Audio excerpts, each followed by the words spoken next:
Hi, this is Kendra from Pencil and Pigment, and today I wanted to talk about 5 female artists from around the world. I did a thing last year that was called Art Around the World, where I would pick a specific country and then talk about different art styles or a specific artist from that country that's making something amazing. And I haven't done anything like that this year, so we're in June, it is time. I was sat down and I went to make a list of all the artists that are living and working right now that are female that I love, and I got to 20. Realized that was going to be way too big of a video, so I'm just going to be talking about 5 today. And if you enjoy this video, if you would like to see more videos like this, I can do another 5 in another video later next month or in a couple months. Okay, sorry about that. There were some noisy cars going by and then our cats decided to say a few things. But I have these artists listed in alphabetical order by first name because I don't want you to think that I love one any more than the other. I think they're all amazing and they all have such different, unique talents and skills with the mediums and surfaces that they choose to work on. Some of these artists have full web pages, some just have social networking, some just have articles. I will link everything that I find that I think is relevant or important or interesting if you want to continue researching these artists. But let's talk about the first one.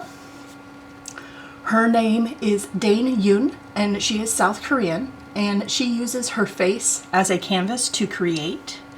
And I wanted to show you some of the amazing creative things she has come up with.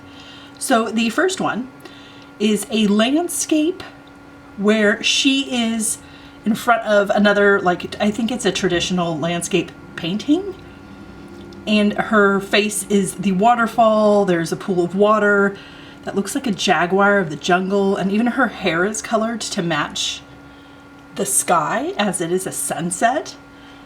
And it is such a creative way to represent things, to paint, to use oneself. I mean, I imagine it comes with a litany of challenges trying to work around eyelashes and the nostrils. And, you know, if you're having like a skin dermatitis attack or something, like that would prove to be some really interesting challenges. I have no idea how long this takes. Again, she has some amazing videos if you want to see her process. She's done some fun things with fingernails as well. The second one is a peacock that has human eyes on the tails. And our cat says hi. Sorry about that. Our cat is very attached to my husband, and she gets really upset when he leaves the house. So she is now telling us about it. I don't know if you can hear that or not. I apologize.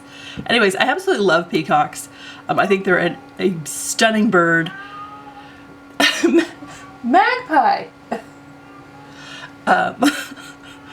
The flowers, the way it's across her eye, and her eyelid is actually closed in this picture, so she had to blend it all in with the entire surface of her eyelid, is absolutely incredible. And she even attached some sort of feather type lashes to the other eye that blend in like flowers and leaves and things. It looks really, really beautiful. She has a green shirt that matches the green background. The skill level of this is incredible. And if you are someone that enjoys makeup or enjoys face paint or sort of special effects makeup that's on the face, this could be such an interesting canvas to explore and dive into. This third one, for some reason, it's giving me like MC Escher vibes, but she totally painted her hand across her face and then did a sphere with her own reflection. How absolutely incredible is that? Everything about this, like the skill level, oh my gosh, the cat. It's a really good thing that I don't show how many times I start and restop a video. This one is off the charts for interruptions. Anyway, going back to this picture, the way her hair is blended in with the background, she did her neck, her décolletage, her shoulders. this sort of, looks like an ombre green, from a warm green to a cooler, almost Prussian green. Everything about this, the detail of the hand, like painting hands is hard. Painting hands across your lips and chin is incredible. The way she has the spherical distortion in the actual globe painted across her eyes, and once again her eyelids are closed, is just amazing.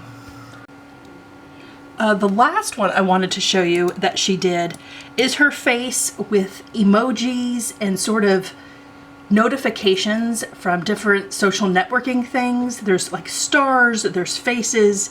I see the South Korean flag in there. Hearts, the little devil emoji, there's a chicken, and it's all across her face. And they're just like pop-up messages of things she's done. There's like cake, thumbs up, stars, email notifications, little ice creams. It's very much sort of a social piece, I feel, on how we are pulled and how we feel like the sum of our parts when we are online, and how that like drifts into the real world and how we take these things with us and how this affects us. Like there's a poop emoji. I think that is absolutely phenomenal, and I think it says so much about especially some of the younger generations that are growing up with social networking, and how it's really tough for them to sort of pull away and take a step back from some of this stuff and realize that like online stuff isn't our life.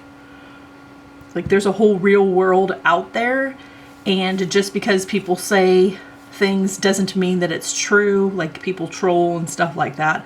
I just think this is an interesting, amazing social piece. And again, she is painted across her lips, her eyelids, her nose. And it's just, it looks layered upon layers of these sort of notifications. And how she is able to do her neck and have like depth of field with that. It's just amazing. I love everything about this. Just incredible. So I will link her Instagram. If you want to follow her, you want to check out, you want to see all the different things she's doing. It blows me away that her face is the canvas, and it looks so stunning in everything she does. So I hope you enjoyed her art as much as I did, and we will get on to the second person. The second artist I want to talk about, her name is Elsie Holiday, and she is a Navajo basket weaver from the United States. And she uses sumac, which is sort of a desert willow, for weaving that she gathers and dries and puts together and everything. And she uses sort of traditional designs and also incorporates sort of non-traditional motifs. And I wanted to show you her baskets because she's incredible. Her baskets are incredible. The first one is entitled Navajo Elder Tree 4 Seasons Basket. And you can really see sort of the winter, summer, spring, fall within this woven basket with the use of color. And her weaving, oh my gosh, it is so tight and incredible. There is a BBC video about her that I will link where she is talking and she is showing a close-up the weavings of this sort of willow. And it is absolutely phenomenal. I love the colors in this. I love everything sort of 4 seasons. I love the passage of weather depicted in art. I just think that that's an incredible subject matter, and she's represented it in such a creative, beautiful way, and I just appreciate everything about that. It's very, very stunning and incredible. I don't know, I think these are just art pieces. I don't think anybody eats off them or uses them, but wow, is that beautiful. Would I love to have one? Yes, I'm not gonna lie. I would love to have all the art I'm talking about today because there's so much that's just so incredible. This second basket is entitled Sun and Moon. And again, you really see that depicted with the black background of the moon and the white of the moon versus the white background of the sun. She hasn't spliced it completely diagonal, so there is a little sort of changing angle of that. And I think it really sort of highlights the rotation of the sun and moon by doing that. So I appreciate that. It's very, very beautiful. I love the color choices. I love that she kept the same looking rays onto the moon that the sun has. Like, that's a stylistic choice, and I absolutely appreciate that. Like, the sun shines brightly because it's, or I'm sorry, the moon shines so brightly because it's a reflection of the sun. And I think that's such a great way to depict that, having the moon have rays of light, even though they're darker rays in cooler colors, and the sun has the warmer sort of flame hot colors. It is absolutely a beautifully woven basket, and I love her art so much. It's so, so, so incredible. The third one, which is probably my favorite, this one is called Changing Woman Basket. And there is a whole thing that she has said about this basket that I want to read to you. Okay, so there's like a little story about this, and I'm just going to direct quote it, and it says, "I will tell you why," she said to him. "You are male, I am female. You are of sky, and I am of earth. You are constant in your brightness, but I must change with the seasons. You move constantly at the edge of heaven, while I must be fixed in one place. Remember, as different as we are, you and I, we are of the same spirit. As dissimilar as we are, you and I, we are of equal worth. Unlike each other, as you and I are, there can be no harmony in the universe as long as there is no harmony between us." And I think that is such a powerful, impactful statement and story to depict in a woven basket. That is just incredible. I think sometimes it is really hard to see things from someone else's lens, from someone else's viewpoint and way of life and walk of life. And just between males and females, we look at things so differently. We process differently. We absorb differently. We bring just a complete set of experiences that is so differently from one another, but we are still, united, and if we try, we can make this work together. And I just think that her basket weaving is just incredible, and I love how she has depicted that in a woven basket. That is such a difficult concept to understand and to feel out and to try and be empathetic with, and it's just beautiful, just incredible, and I am absolutely here for it. And I love that she kept the natural color of the sumac, the willow, in the background, and then has the colored portions in there. I don't know how she does this. It is an absolute talent. And with these talents, I know that there is a lifetime, and this could be generational practice, decades of practice. This is just beautiful. And I wanted to show you a picture of her holding one of her baskets so you can see the absolute size and magnitude of them. It's very powerful, very beautiful. And I am 100% here for it. Aren't these great? Oh, I can't. Okay, we're gonna have to move on to the third one, or we're gonna be here for a week and a half. Okay, the third artist I wanted to talk about today, and it was so hard to narrow this down, but her name is Helena Hauss, and she lives and works from Paris, France, and she's French, and she is an absolutely amazing illustrator. I have this is her portrait with one of her illustrations because they are so rich and detailed, and they're pen and ink, and they're absolutely beautiful and massive. But I wanted to talk about her sculptures.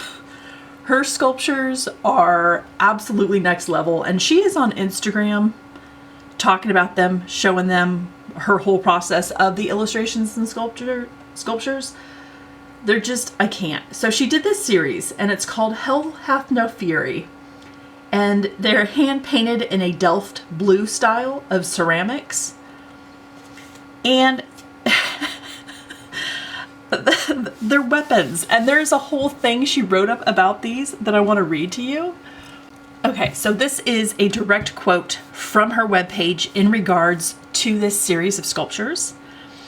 And it says that It's an approach to represent the inner strength and fury that comes with being a woman, in contrast to an appearance of delicacy we're too often branded with.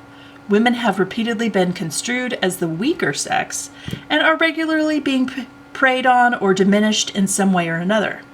Too often portrayed as fragile and delicate, this project is an expression of the contrasting subtleties that come with femininity, as well as an attempt at vindication from a feeling of constant vulnerability that's been forced upon us.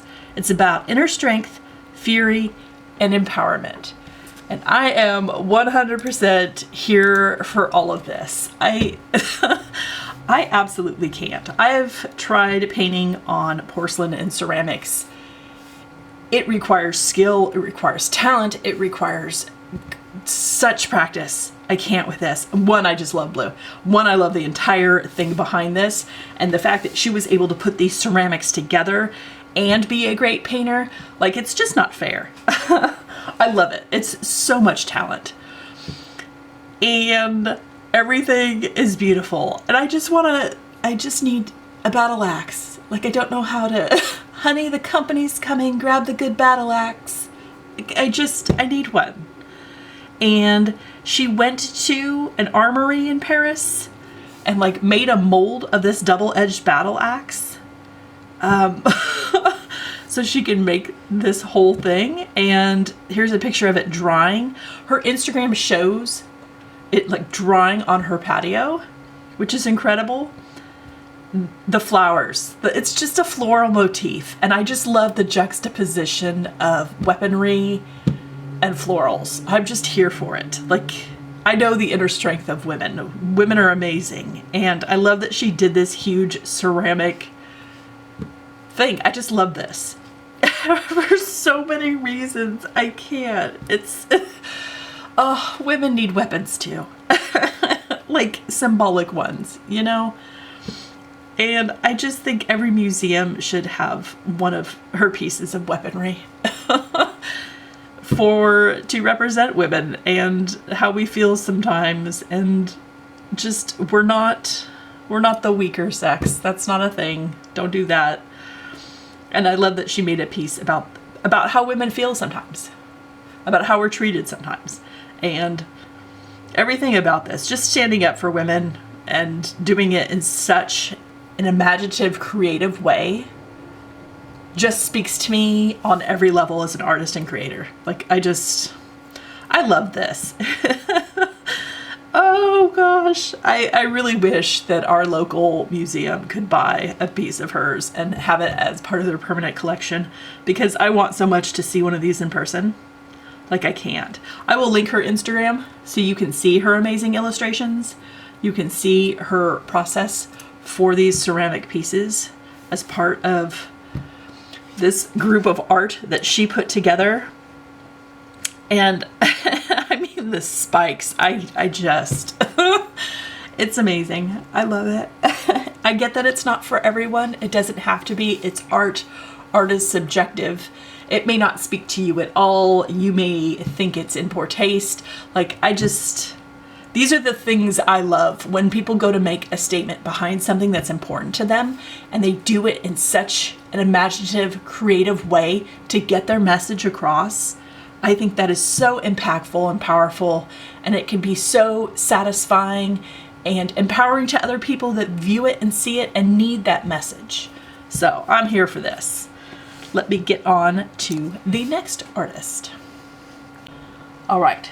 This next artist, I have seen her name written several ways, but Ifeyinwa Joy Chiamonwu, she is from Nigeria, from the Anambra state, and her work celebrates and preserves themes of tradition, culture, and family.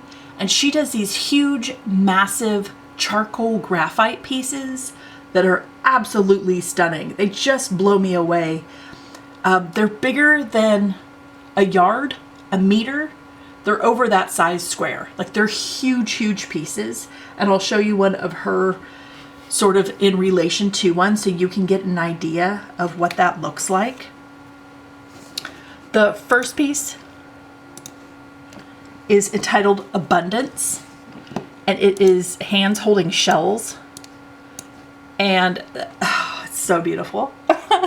I can't, it's so beautiful. This is like end goals. When I talk about wanting to get better at charcoal, she is who I set the bar at for me personally. Like, I love her stuff. The amount of time,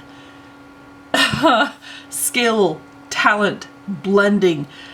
Her knowledge of this media is phenomenal. Her value range, her compositions, everything about these absolutely blow me away. I can't with these. They're so absolutely amazing. The second one is called Gone Are Those Days, #1. So there must be more in this series. And you can see like the highlights, the shadow. I mean, it really is so hyper realistic. It looks like a photograph. It looks like a child facing a wall with the sun shining from the right side. But these are graphite charcoal illustrations, and they are so amazing. I can't get over this. And she is represented by the Jack Shanum Gallery in New York. So New York represents her. I think you can see her work there. She had a show last year. She should have a show every year. I have no idea what something like this entails in terms of time and constraints of making something this size and making multiples. It could take weeks, it could take months. These are so, so beautiful. They just take my breath away. They're so incredible. This next one is called, let's see, Faded. And this is a woman covering her eyes. Oh gosh. The use of shadow and light, and to have the full value range. Everything about this looks like a photo. Just everything about it. Oh, this is such goals for me. They're lofty goals. I'll never get here, but it's so nice to see someone that has such incredible talent getting recognized for their talent. I will link several articles about her so you can read the interviews and things. She's just incredible. Like, I can't with these. These are so good. And here's her working on this piece, and you can see the sheer size of it. These are massive. Like, not only are they hyper realistic and detailed, they're massive. Oh, I can't. It's so, so beautiful. And I want to show you my absolute favorite. I had to put my favorite in. And this is called Loose Page.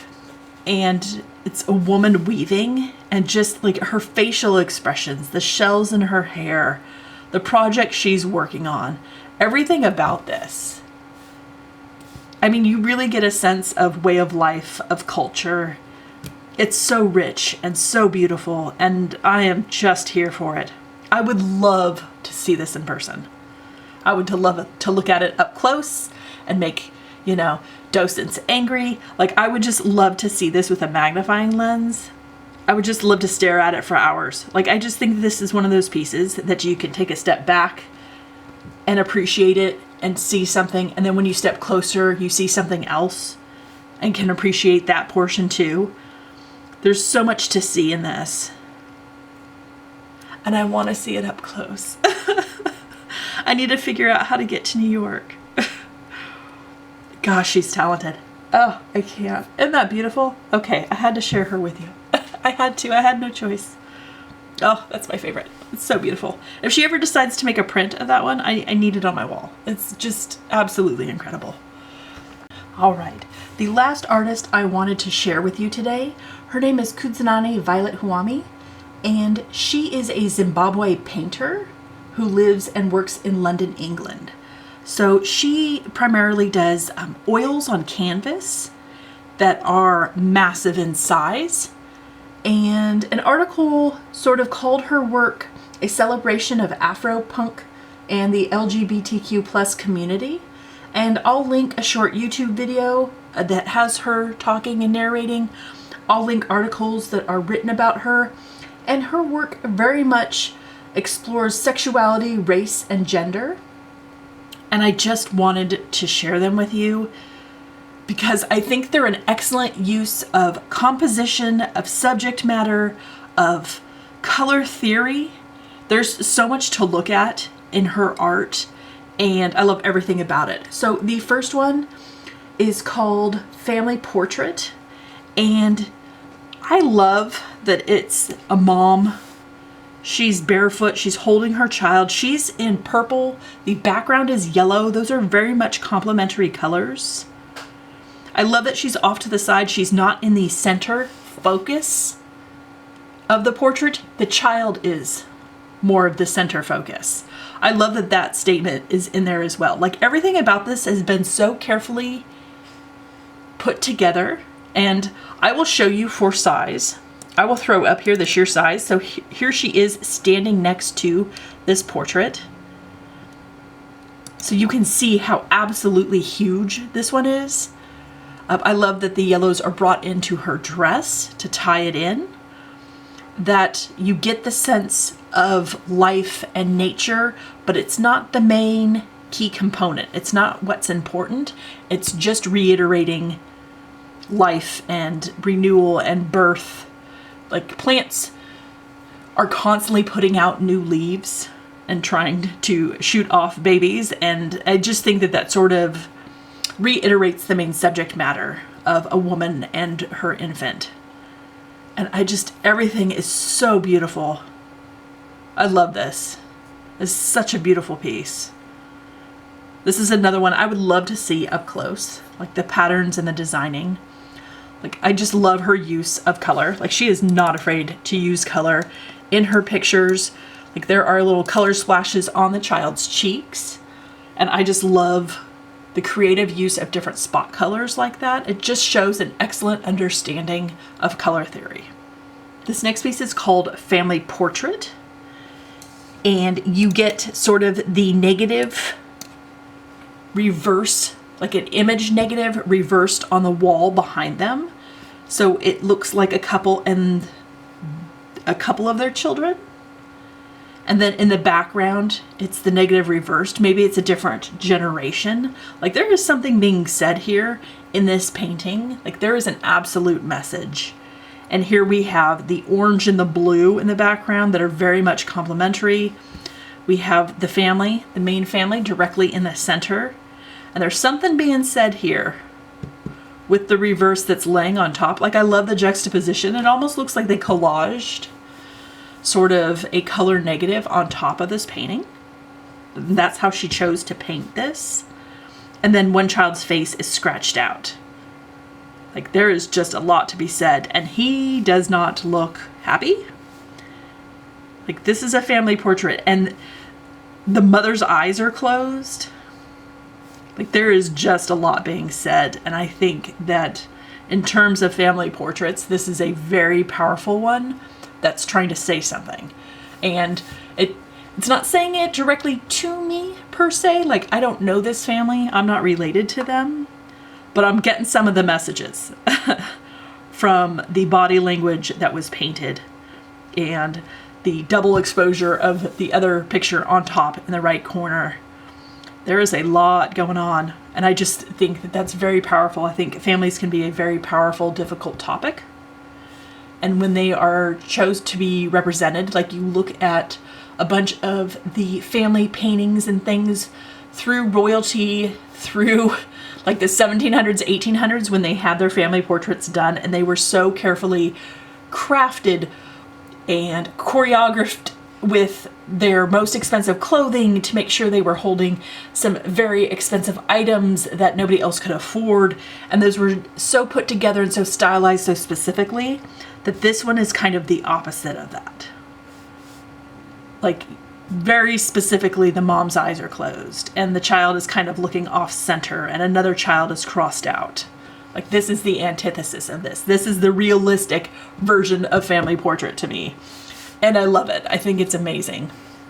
This one is called Ego and Red Socks.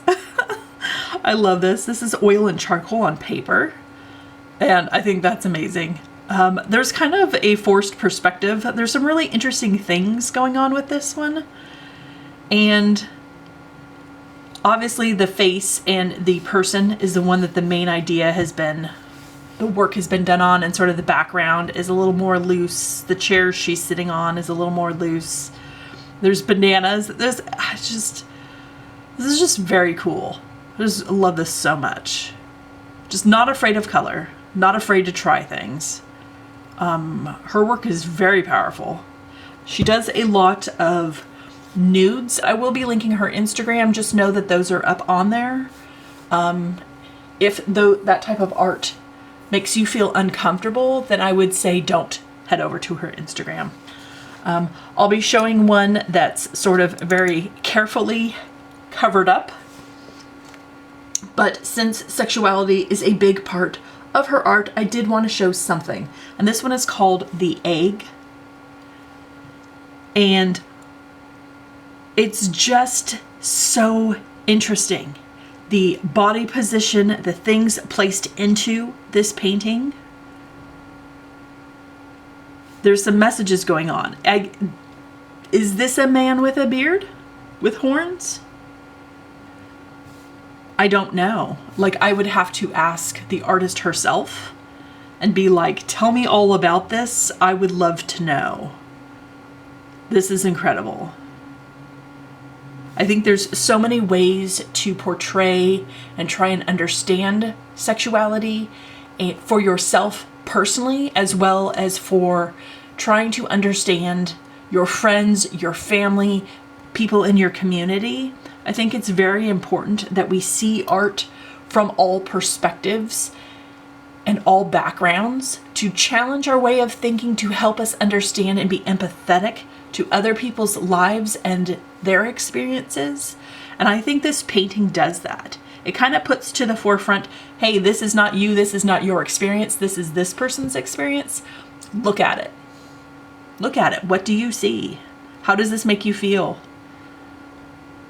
And I just think it's incredible. I love representation of all kinds, and I just think that this is so well done. It's so beautiful. And I love the use of color. Absolutely. The skin tones, what a rich, beautiful color. I love her work. I just love it. So these are 5 artists that I wanted to share with you today. I hope you enjoyed this. It is a little different. They are from all around the world. All these women are alive. They're all currently creating and doing things. And I will link as much stuff as I can fit in the description box before I hit the limit and it gets angry at me. But if you would like to see another one of these videos and have me share another 5 artists from other parts of the world, there are so many. There are so many right now that are doing such phenomenal things that are worth talking about, looking at, exploring together, starting a dialogue, a discussion. If you know of some really cool artists that you want to share and want me to know about, drop their name in the comment section below. I would love to check them out in my spare time. I love art. I love looking at it, talking about it, creating it. I am here for it. Thank you so much for watching this video and taking time out of your day to spend with me. And I hope you have an absolutely wonderful week, and I will talk to you later. Bye.